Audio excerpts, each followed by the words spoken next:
사랑하는 초업제교회 성도 여러분, 반갑습니다. 김전비 목사입니다. 간밤에도 주님 안에서 평안히 잘 주무셨습니까? 오늘은 2024년 3월 30일 토요일 아침입니다. 이제 부활절을 하루 앞둔 오늘 전날입니다. 오늘도 주 안에서 복된 날 되시고 승리하시기를 주의 이름으로 축원드리겠습니다. 기도하고 오늘의 말씀 묵상을 시작합니다.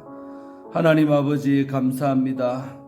간밤에도 지켜주시고 또 이렇게 새날을 우리에게 허락하시니 감사합니다. 한 주간 동안 또 고난주간 특별 예배로 매일같이 주의 전 나와서 함께 예배하게 하신 은혜 주심을 감사하며 이제 오늘 토요일 하루 부활절을 준비하는 복된 날 되게 하시고 참으로 부활의 그 기쁨과 감사를 아버지 우리가 잘 준비할 수 있도록 도와주시옵소서. 우리 한 날도 아버지의 뜻대로 살게 하시고 또한 아버지 하나님 오늘도 말씀으로 하루를 시작합니다. 말씀 증거하는 주의 종 입술에 성령으로 기름 부으사 아버지의 말씀 잘 증거하게 하시고 또 그 말씀을 듣고 은혜 받는 우리 모든 성도님들 심령이 옥토로 잘 준비되어서 30배, 60배, 100배로 말씀에 결실할 수 있도록 축복하여 주옵소서. 이 시간은 성령 하나님께 의탁하옵고 우리를 죄에서 구원하신 예수님 이름으로 간절히 기도 올리옵나이다. 아멘. 사랑하는 성도 여러분, 오늘도 우리 찬송가 154장입니다. 생명의 주여 면류관 우리 함께 부르고 오늘 말씀 묵상 시작하도록 하겠습니다. 함께 찬송하겠습니다.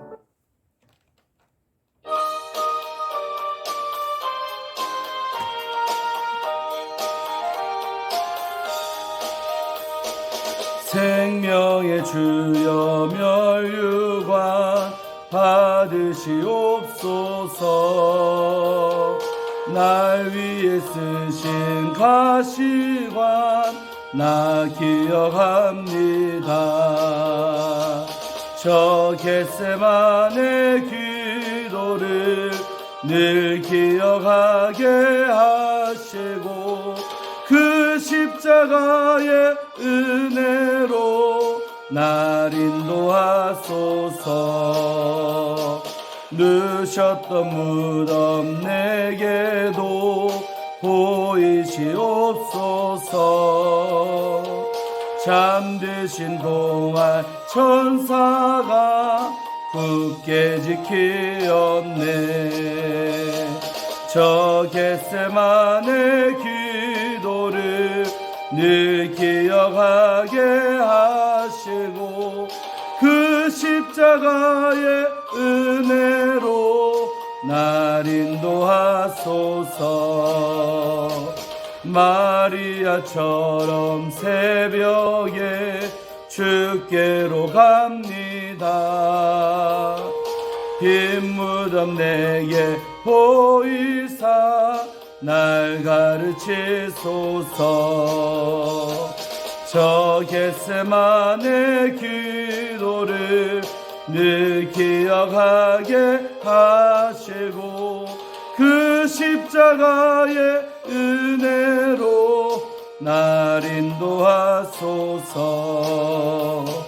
고난의 잔을 날 위해 다 마셨나이다. 나 항상 나의 십자가 감당케 하소서. 저 겟세마네 기도를 늘 기억하게 하시고 그 십자가의 은혜로 날 인도하소서.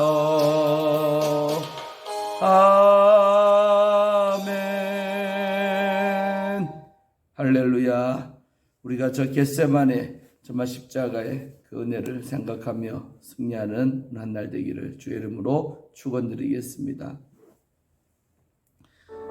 오늘 우리 함께 말씀 묵상하실 본문은 우리 사무엘하 16장입니다. 오늘 1절부터 14절까지의 말씀을 함께 묵상합니다. 제가 읽어드리겠습니다. 이 말씀은 하나님의 말씀입니다. 다윗이 마루턱을 조금 지나니 무비보셋의 종 시바가 안장 지은 두 나귀에 떡 200개와 건포도 100송이와 여름과일 100개와 또 포도주 한 가죽 부대를 싣고 다윗을 맞는지라. 왕이 시바에게 이르되 네가 무슨 뜻으로 이것을 가져왔느냐 하니 시바가 이르되 나귀는 왕의 가족들이 타게 하고 떡과 과일을 청년들이 먹게 하고 포도주는 들에서 피곤한 자들에게 마시게 하려 함이니이다. 왕이 이르되 내 주인의 아들이 어디 있느냐 하니 시바가 왕께 아뢰되 예루살렘에 있는데 그가 말하기를 이스라엘 족속이 오늘 내 아버지의 나라를 내게 돌리리라 하나이다 하는지라. 왕이 시바에게 이르되 무비보셋에게 있는 것이 다 네 것이니라 하니라. 시바가 이르되 내가 절하나이다. 내 주 왕이여 내가 왕 앞에서 은혜를 입게 하옵소서 하니라. 다윗 왕이 바후림에 이르러 이름에 거기서 사울의 친족 한 사람이 나오니 게라의 아들이요 이름은 시므이라. 그가 나오면서 계속하여 저주하고 또 다윗과 다윗 왕이 모든 신하들을 향하여 돌을 던지니 그때의 모든 백성과 용사들은 다 왕의 좌우에 있었더라. 시므이가 저주하는 가운데 이와 같이 말하니라. 피를 흘린 자여 사악한 자여 가거라 가거라. 사울의 족속의 모든 피를 여호와께서 내게로 돌리셨도다. 그를 이어서 네가 왕이 되었으나 여호와께서 나라를 내 아들 압살롬의 손에 넘기셨도다. 보라 너는 피를 흘린 자이므로 화를 자초하였느니라 하는지라. 스루야의 아들 아비새가 왕께 여짜오되 이 죽은 개가 어찌 내 주 왕을 저주하리까 청하건대 내가 건너가서 그의 머리를 베게 하소서 하니 왕이 이르되 스루야의 아들들아 내가 너희와 무슨 상관이 있느냐. 그가 저주하는 것은 여호와께서 그에게 다윗을 저주하라 하심이니 네가 어찌 그리하였느냐 할 자가 누구이겠느냐 하고 또 다윗이 아비새와 모든 신하들에게 이르되 내 몸에서 난 아들도 내 생명을 헤아려 하거든 하물며 이 베냐민 사람이냐. 여호와께서 그에게 명령하신 것이니 그가 저주하게 버려두라. 혹시 여호와께서 나의 원통함을 감찰하시리니 오늘 그 저주 때문에 여호와께서 손으로 내게 갚아주시리라 하고 다윗과 그의 추종자들이 길을 갈 때에 시므이는 산비탈을 따라가면서 저주하고 그를 향하여 돌을 던지며 먼지를 날리더라. 왕과 그와 함께 있는 백성이 다 피곤하여 한 곳에 이르러 거기서 쉬니라. 아멘. 예, 사랑하는 성도 여러분, 오늘 우리 16장 1절부터 우리 함께 보도록 하겠습니다. 지난 시간에 보면 다윗이 이제 급하게 신하들을 데리고 이제 피신하는 이야기들을 우리는 봤습니다. 그리고 후세를 이제 왕 곁으로 이렇게 압살롬 곁으로 돌려보냈죠. 그렇게 하면서 스파이 역할도 하고 앞으로 중요한 역할을 이제 수와 다윗의 친구였던 그 후세에게 이렇게 맡겼던 것을 우리는 봅니다. 자, 그러면서 이제 도망치는 과정 가운데 있었던 오늘 두 가지 사건을 나옵니다. 그래서 이 두 가지 이야기를 통해서 우리 영적인 또 교훈을 우리가 얻기를 원합니다. 자, 먼저 우리 첫 번째 사건을 우리 함께 보도록 하겠습니다. 자, 첫 번째는 우리 1절에서부터 16장 우리 1절부터 4절까지의 내용이 나오는 이야기인데 바로 시바에 관한 이야기죠. 다윗이 마루턱을 조금 지나니 이제 이동을 했다 이거죠. 마루턱이라는 곳을 조금 지나니 무이보셋 알죠? 요나단의 아들이었던 무이보셋, 이제 다윗의 은혜를 크게 입은 바로 왕과 함께 식탁에서 밥 먹는 그 무이보셋의 종이었던 시바. 시바가 원래 지난 시간에 봤지만 무이보셋을 찾아가지고 왕 앞에 데리고 왔잖아요. 그래서 이제 무이보셋이 아주 일약 이제 은혜를 크게 입게 됐던 것이죠. 또 시바는 종이의 신분으로 다시 돌아가 버렸죠. 주인 없이 살다가 다시 무이보셋을 자기의 상전으로 삼고 이렇게 섬겼던 그 종 시바입니다. 근데 시바가요 이때 다윗을 맞으러 나왔다는 것입니다. 그래서 시바가 안장 지은 두 나귀에 안장을 딱 앉기 편하도록 안장을 딱 지은 두 나귀 두 개에다가 떡 200개와 건포도 100송이와 여름과일 100개와 그 다음에 포도주 한 가죽 부대를 싣고 다윗을 맞았다는 것을, 그러니까 성대하게 다윗에게 필요한 것들을 공급하려고 이런 음식들을 다 준비해가지고 나귀 두 마리에다가 태워가지고 이게 맞이했다는 것입니다. 그러니까 왕이요 시바에게 묻는 겁니다. 시바야, 네가 무슨 뜻으로 이것을 가져왔냐? 그러니까 다윗이 여러분 시바의 속셈을 모르겠습니까? 그럼에도 물어보는 거예요. 시바야, 어떤 뜻으로 이것들을 가져왔냐라고 이렇게 물어보는 겁니다. 자, 그랬더니 시바가 이렇게 말하는 거죠. 나귀는 왕의 가족들이 타기하고 2마리 있잖아요. 그러다가는 존귀한 당신의 자녀를 태우든 왕비를 태우든 가족들 타게 하고요. 그 다음에 떡과 과일은 아주 청년들이 먹게 하고, 청년들이 다윗 가면 도망치는데 얼마나 힘들겠습니까? 지친 그들에게 떡과 과일 먹게 하고, 그 다음에 포도주는 예나 지금이나 포도주가 당이 포도당 아닙니까? 먹으면 힘이 나요. 지쳐있을 때. 그래서 들에서 피곤한 자들, 얼마나 열심히 도망치니까 힘들었겠습니까? 그 들에서 피곤한 자들에게 포도주를 이렇게 마시게 하소서, 원기 회복되도록. 그게 다윗의 어떤 부분 가장 필요한 것들을 지금 시바가 준비해 와서 채우는 것입니다. 한마디로 왕한테 잘 보이고 싶은 거지요. 여기까지는 괜찮아요. 그런데 뒤에가 문제지요. 자, 3절에 보면 왕이 이제 하나 궁금한 걸 물어보는 거예요. 내 주인의 아들이 어디 있느냐? 바로 무비보셋을 묻는 겁니다. 무비보셋 집 어디 있냐? 라고 물어봤더니 시바가 왕한테 이렇게 말하는 거예요. 예루살렘에 남아 있습니다. 벌써 이제 이 자체가 다윗이 아주 속상한 것이죠. 같이 도망 안 가고 예루살렘에 남아 버렸다는 것입니다. 그러면서 그가 말하기를 다음같이 말했다는 거예요. 이스라엘 족속이 오늘 내 아버지의 나라, 요나단의 나라, 다시 말해 사울 할아버지 사울의 나라를 내게 돌리리라 하나이다. 한마디로 무슨 말입니까? 다윗의 왕국이 이제 무너지고 내 아버지가 세웠던 사울의 그 나라가 내 앞으로 온다. 내가 왕이 되겠다. 어째 보면 이런 선언을 했다는 말을 다윗에게 시바가 전달해 주는 겁니다. 자, 그랬더니 다윗이요 순간 속았던 것이죠. 시바에게 이르되 무이보셋에게 있는 것이 다 네 거다. 한마디로 다윗이 열이 받은 거예요. 그래가지고 무이보셋에게 줬던 그 모든 소유 내가 너한테 줄게. 이제 네 것 다 해버려라. 그러니까 재산을 아주 무이보셋에게 다 줬던 거를 시바에게 다 주는 거예요. 다시 주고 시바에게 이르되 그렇게 다 네 것이다. 재산을 돈을 다 준다니까 시바가 이르되 내가 절하나이다 하면서 왕 앞에 절을 하는 거예요. 그러면서 내 주 왕이여 내가 왕 앞에 은혜를 입게 하옵소서. 내가 앞으로 왕 앞에 잘하겠습니다. 이 말이겠죠.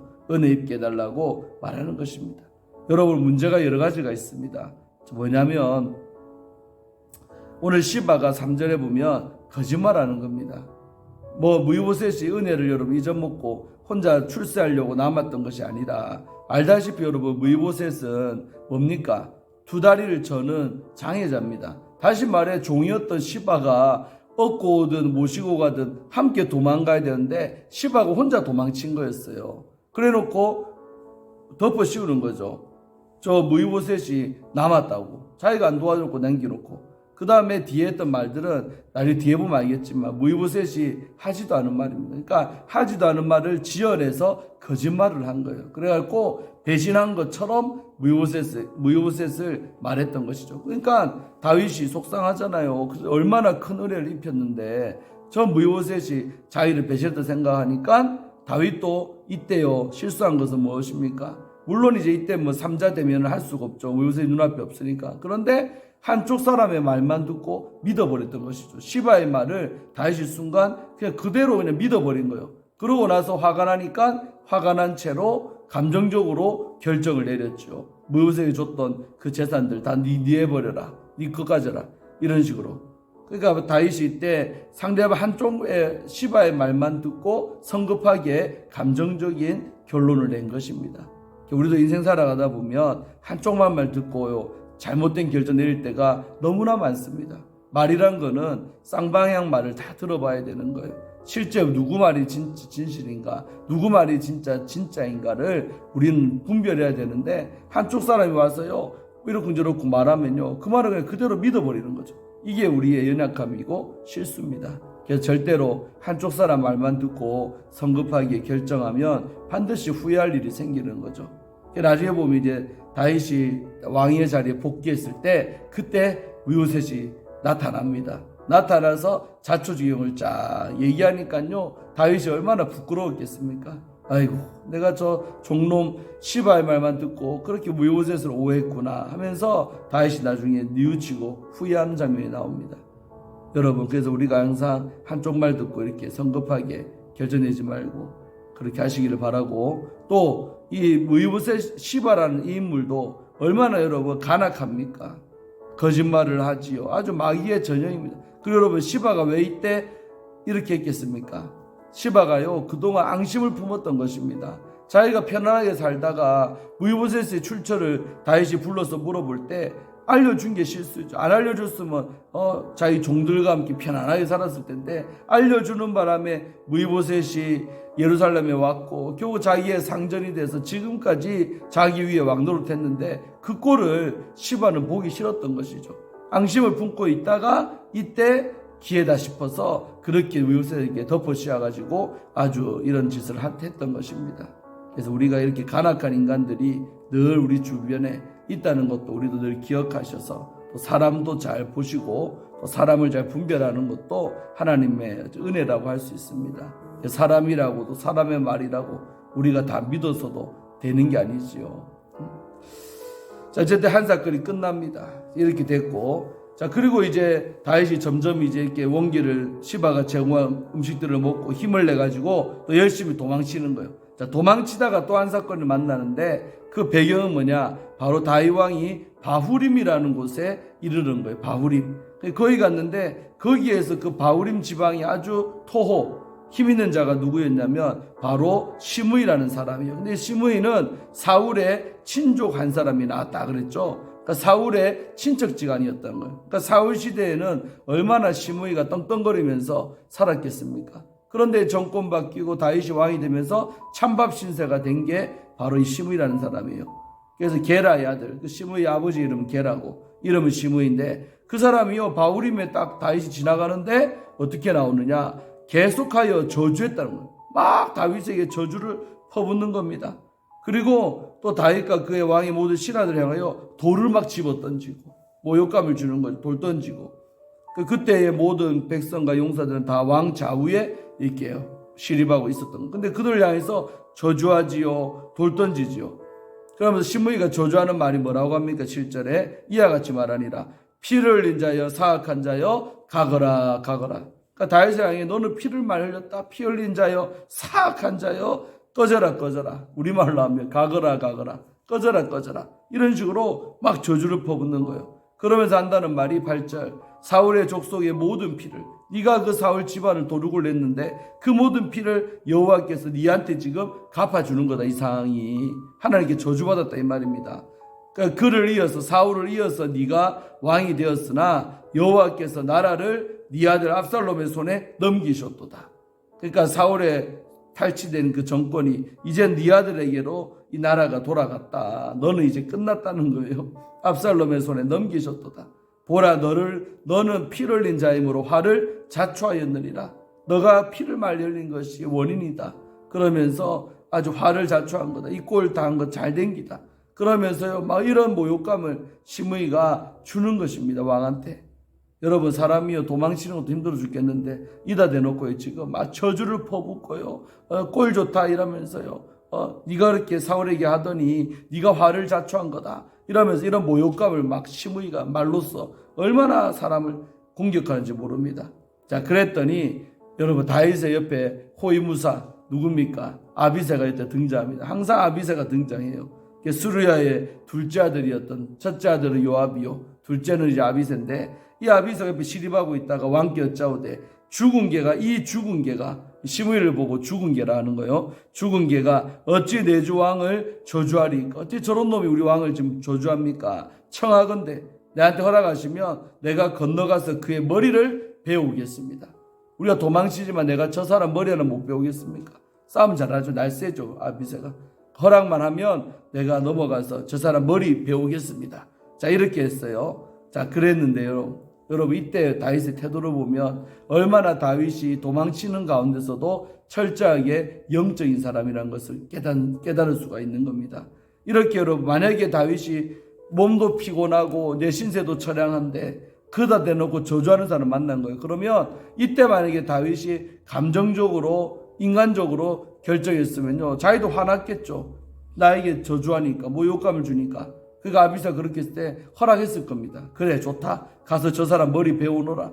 이렇게 했을 거예요. 자 그런데 이 대목에서 다윗 왕이요 뭐라고 합니까? 10절에 수르야의 아들들아. 이게 아비새를 말하는 거예요. 수르야의 아들들아 내가 너희와 무슨 상관이 있냐? 응? 니와 내라 무슨 상관이 있냐? 그러니까 자기에게 지금 충성하는 사람에게 오히려 차게 말하는 거죠. 야 수로의 아들들아, 내가 너희와 무슨 상관이 있냐? 이렇게 차갑게 말하는 거예요. 그러면서 뒤에 말이 중요합니다. 그가 저주하는 것은, 저 시므이가 날 지금 저주하는 것은 여호와께서 그에게 다윗을 저주하라 하심이니. 여러분 이게 무슨 말입니까? 바로 저 시므이가 지금 나를 저주하고 있는데 다윗은 그것을 어떻게 해석하고 있어요? 하나님께서 시므이를 시켜서 나에게 지금 저주를 하고 있다는 걸로 여겼다는 것이죠. 그러니까 시므이의 뒤에, 시므이가 저렇게 날 저주하고 모욕하는 행동 뒤에는 하나님이 계시다. 하나님이 저 사람에게 시켜서 지금 나에게 저주하는 거니까 괜찮다는 거예요. 와, 여러분 우리가 고난받을 때 이러한 자세가 우리에게 있다면 실수하지 않고 이 고난의 시간들을 잘 보내게 되는 것입니다. 그 도구로서, 그러니까 시므이도 하나님의 손에 있는 도구인데 요구하는 도구죠. 모욕감을 주는 도구, 저주하는 도구. 그래서 쓰임받고 있는 사람인 것을 다윗은 알고 있는 거지요. 그래서 저주하라는 거다. 네가 어찌 그리하였냐고 할 자가 누구겠느냐. 그러니까 하나님이 저 사람 시켜서 나에게 저주하는데 그걸 막을 자가 누가 있겠냐. 못 막는다는 거예요. 막아서도 안 되고 막지도 못하고 내버려 두라는 것이죠. 그러면서 그 다음에 또 다윗이 더 말합니다. 11절. 또 다윗이 아비새와 그 다음에 모든 신하들에게 들으라고 이렇게 말하는 거예요. 내 몸에서 난 아들도, 압살롬을 얘기하는 겁니다. 내 몸에서 난 태어난 아들도 지금 내 생명을 해하려고, 내 생명 없애려고 저렇게 날뛰고 있거든. 하물며 이 베냐민 사람이냐. 세상에 내 몸에서 난 아들도 나 아버지인 날 죽이려고 설치는데 저 피 한 방울 안 섞인 저 시므이가 저주하는 거는 아무것도 아니라는 거. 더 큰 일도 내가 지금 당하고 있는데 저 시므이가 나에게 욕을 하는 건 아무것도 아니라는 거예요. 거기에 비하면 아무것도 아니라는 것이죠. 가벼운 것이다. 이 베냐민 사람이다. 여호와께서 그에게 명령하신 것인, 또 나오죠. 여호와께서 그에게 명령했다는 거예요. 저주하라고 다윗을. 그러니까 다윗은 지금 모욕을 당하고 이것이 다 내 죄 때문에 이렇게 왕위도 빼앗기고 이 신세 진 것을 하나님의 어떤 나에 대한 징계로 보고 있는 거죠. 그러니까 하나님이 저 사람을 통해 나에게 모욕감 주는 것도 하나님께서 시켜서 하는 거니까 내가 마땅히 다 당해야 된다는 거죠. 할렐루야. 여러분 이런 인식이 대단한 겁니다. 그렇게 그러니까 그가 저주하게 버려두라, 냅두라는 거예요. 저주하든가 말든가 다 내가 당할 테니까 내버려둬. 못 배운 짓거리 이런 거 할 필요 없고, 욕을 하면 욕을 받을 것이고 돌을 던지면 돌에 내가 맞을 거니까 내버려두라. 이렇게 말하는 거예요. 와, 여러분 이러기가 쉽지 않죠. 우리가 고난받을 때 이러한 태도 가지는 게 보통 어려운 게 아닌데 다윗이 오늘 다 감내하는 겁니다.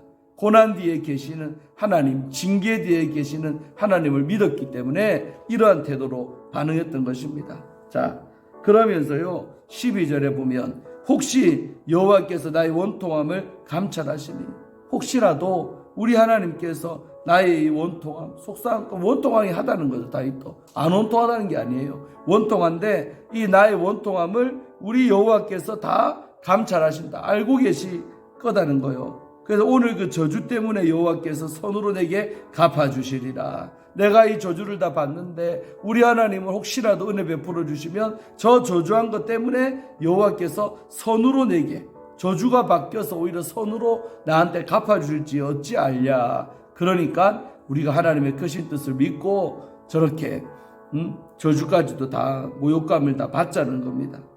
이해되십니까 여러분? 다 감내한 대거리 안 하는 거예요. 자, 그러면서 이제 무시하고 13절 다윗과 그의 추종자들이 길을 갈 때에 이제 아비새가 이제 못 나서는 거죠. 다윗이 이렇게 말하는데 어떻게 나서겠습니까? 그래서 욕 다 얻어먹고 돌 다 맞고 그렇게 그의 추종자들이 길을 계속 가고 있는데 시므이는요 자기 죽을 줄도 모르고 또 다윗이 왜 찾는지도 이유도 모르고 그냥 쓰임받고 있는 거예요. 나쁜 도구로, 저주의 도구로. 그래서 시므이가요 더 신이 나는 걸 다윗이 대거리 안 하니까 산비탈을 따라가면서 계속 저주하고 그를 향하여 돌을 던지며 먼지를 날리더라. 이런 식으로 시므이는 계속 다윗을 힘들게 하고 욕을 하고 모욕감을 주고 돌을 던졌다는 것입니다. 자, 이렇게 하든가 말든가 다윗은 그냥 자기 갈 길을 갔다라는 것이죠. 자, 그래서 이야기가 끝이 나고 14절에 왕과 그와 함께 있는 백성이 다 피곤하여 한 곳에 이르러 거기에 쉬니라. 이제 계속 도망가면 피곤하죠. 어느 장소에 이제 머물러서 이제 또 쉬게 되었다는 것입니다. 자, 오늘 여러분 이 본문 좀 길었는데요. 25분 좀 지나가고 있는데 정말 여러분 오늘 다 이 시므이 사건 또 시바의 사건 얼마나 여러분 중요한 경적 교훈이 있습니까? 또 여러분이 제 나누는 말씀을 받고 또 잘 깨달은 줄로 믿습니다. 그래서 우리가 고난받을 때 나이가 어떠한 태도로 반응하는가 그게 더 중요하다는 사실을 우리 깨닫고 오늘 다윗은 내가 왕의 자리를 빼앗기고 아들이 나에게 왕위를 찬탈하고 날 죽이려는 것도 또 도망가는 과정 가운데 저 시므이라는 사람이 날 저주하는 것도 다 그 배경에는 하나님이 계시다. 하나님이 하셨다는 것을 인정하기에 대거리하지 않고 인간적으로 반응하지 않고 묵묵히 다 감내하고 지금 지나가고 있는 것입니다. 우리가 고난받을 때 태도가 바로 이러해야 한다는 것을 우리는 다윗을 통해 깨달은 줄로 믿습니다. 오늘 이 한날도 이제 내일이면 부활절인데 오늘 고난주간의 마지막 날입니다. 잘 보내시고 정말 우리가 세상 살아가면서 주께서 고난받듯이 우리도 고난받을 때가 있는데 그때 잠잠한 주님께서 입을 열지 아니하고 도살장에 끌려가는 양과 같이 잠잠했던 것처럼 우리 또한 늘 잠잠한 가운데 주의 뜻을 믿고 그렇게 나아가신 은혜 있기를 바랍니다. 기도하고 마치겠습니다.